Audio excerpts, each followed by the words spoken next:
Antes de mergulhar nesta história incrível, considere se inscrever no canal e ativar o sininho. Cada história aqui tem algo a dizer, e você não vai querer perder nenhuma. Marcus Johnson, um garoto negro de 15 anos, voltava da escola arrastando os pés, com a mochila no ombro e os fones de ouvido nos ouvidos.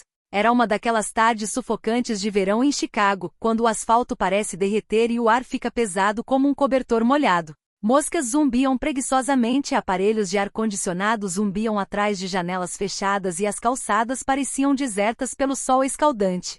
Marcus enxugou a testa com as costas da mão e apressou o passo em direção à casa, sonhando com um copo de água gelada. Mas ao atravessar a rua 87, algo lhe chamou a atenção. Um carro, um sedã prateado com vidros escuros, estava estacionado desajeitadamente no acostamento, parcialmente à sombra de um poste de luz. Nada de anormal à primeira vista, até que um som abafado lhe chegou aos ouvidos. Um grito, fraco mas insistente. Quase um gemido. Ele tirou os fones de ouvido, olhou pela janela escura e recuou um pouco, surpreso. No banco de trás, viu um bebê preso a uma cadeirinha com o rosto vermelho, encharcado de suor, a boca escancarada, gritando a plenos pulmões.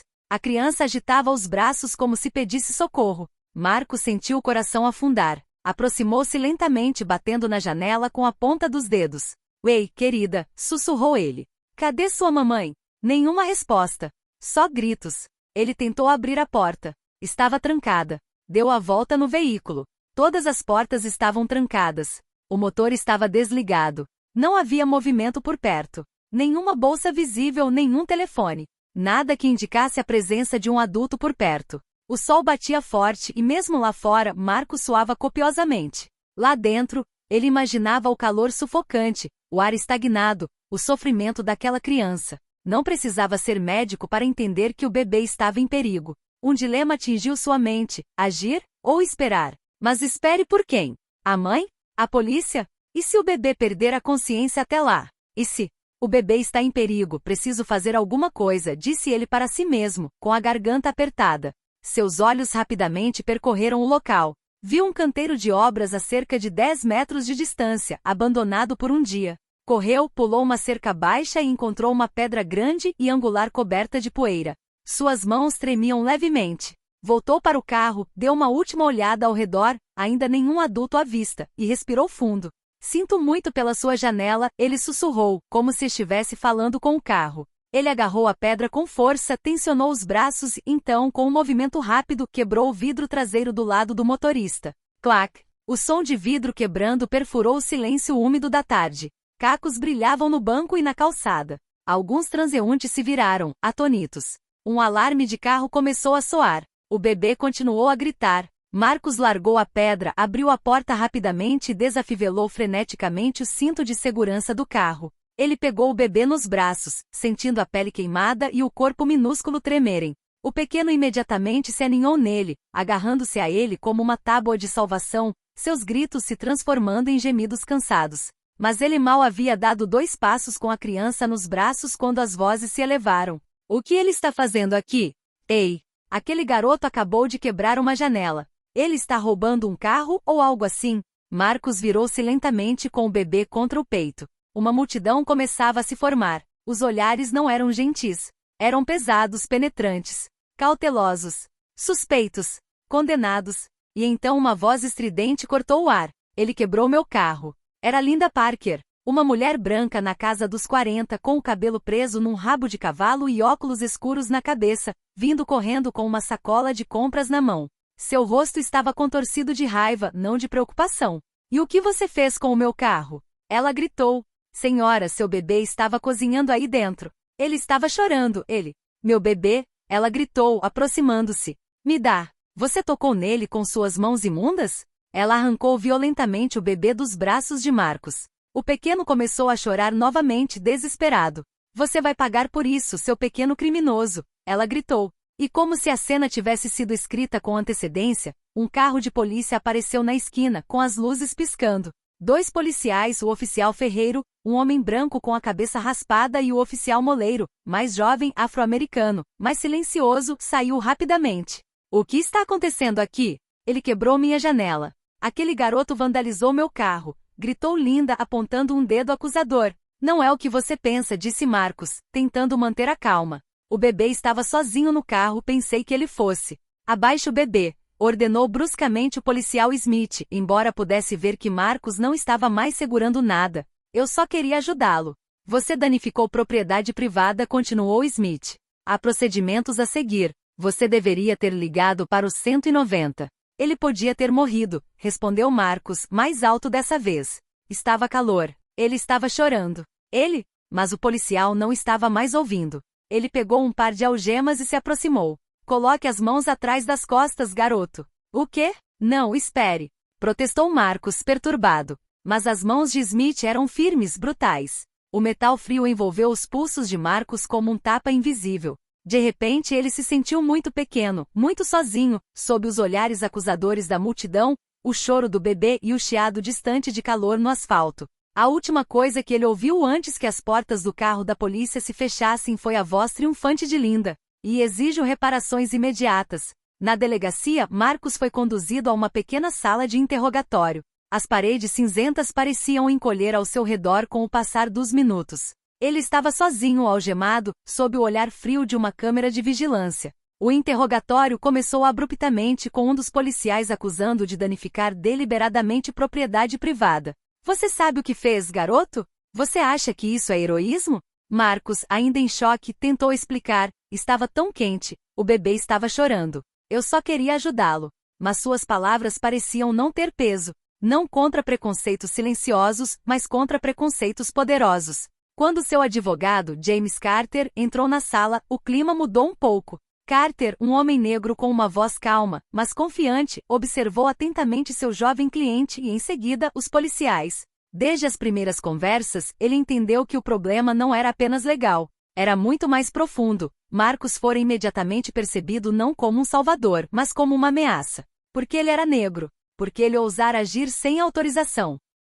Nos dias seguintes, a mídia local começou a noticiar a história. Mas o ângulo escolhido por vários canais e jornais era assustador. Manchetes como "Adolescente quebra a janela do carro" ou "Ato de vandalismo sob pretexto de resgate" circularam nas redes sociais. Imagens borradas de Marcus algemado foram mostradas repetidamente. Houve pouca menção ao calor sufocante, à urgência ou ao choro do bebê.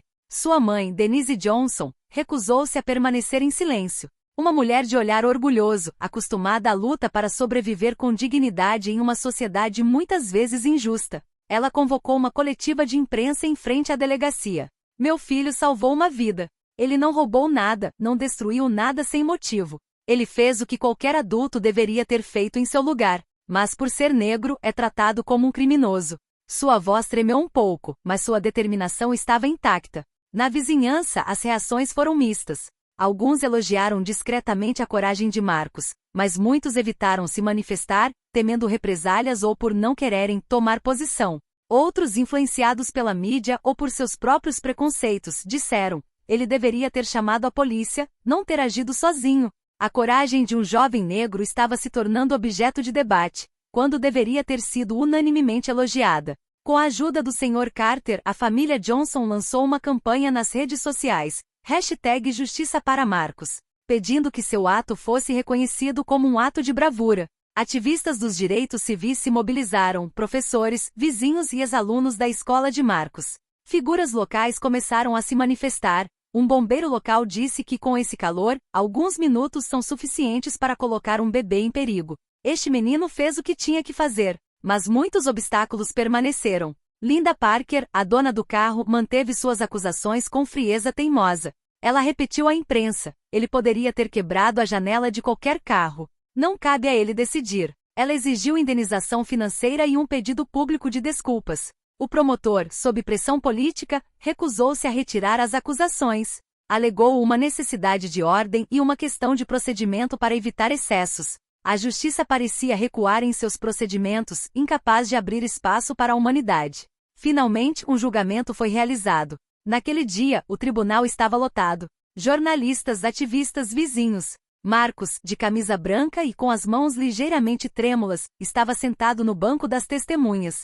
Seus olhos buscavam os da mãe, que lhe sorria gentilmente da primeira fila. Então ele relatou com suas próprias palavras o que vira, o que sentirá. Falou do calor, do choro do bebê, do seu coração batendo forte, do seu medo. mas, acima de tudo, do seu instinto de salvar. Várias testemunhas se apresentaram em seguida. Uma vizinha enfermeira explicou como um carro pode se tornar uma fornalha mortal em pleno verão. Um bombeiro descreveu o procedimento de emergência em tal situação. Um transeunte relatou ter visto Marcos hesitar e, em seguida, agir com cautela.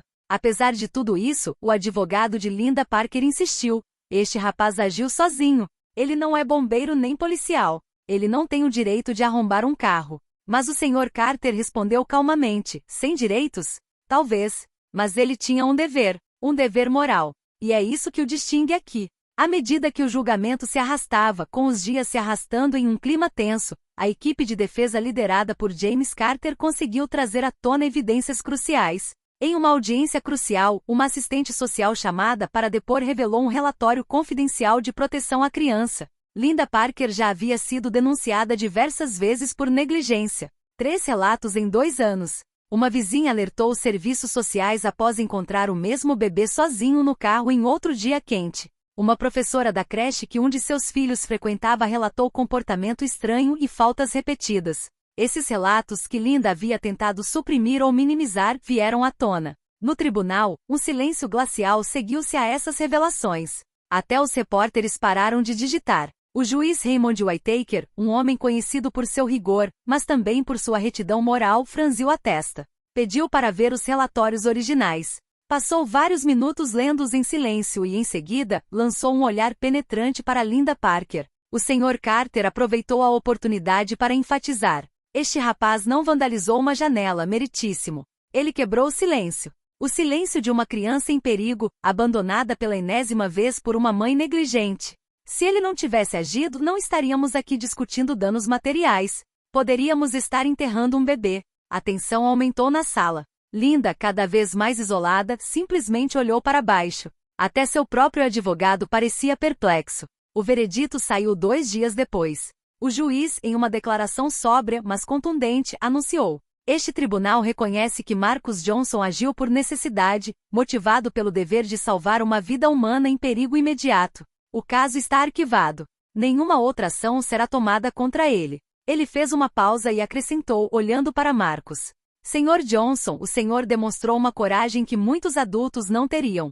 O que o senhor vivenciou é injusto. Espero que a sociedade aprenda com suas ações. Aplausos estrondosos, incomuns em um tribunal, irromperam. Denise desatou a chorar. Ela abraçou o filho, com o coração transbordando de orgulho. Mas Marcus, embora absolvido, não era o mesmo. Ao sair do tribunal, ele parou por um momento em frente às câmeras, seu olhar mais sério do que sua idade.